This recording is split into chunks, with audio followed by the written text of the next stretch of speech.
Hey guys, welcome back to another interesting video of how to guide, and in this video I am going to show you how to fix Snapchat memory is not working. So without any further ado, let's dive right into this exciting video. Now, if your Snapchat memory is not working, you should check these two things. The first thing that you should check is to go into your settings, and into the settings you will find the clear cache option. The cluttered cache of your Snapchat app might be causing the issue. Now in this scenario, just simply click into this clear cache option and click to continue. Then your Snapchat cache will be cleared and the problem will most probably be solved.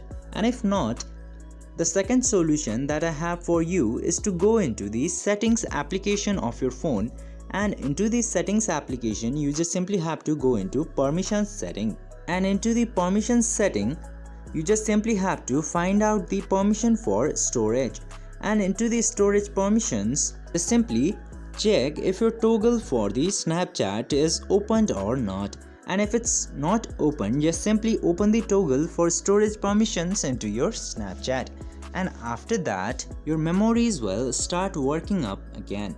I hope this video was helpful for you. If yes, don't forget to like, share and subscribe to the channel to never miss another update.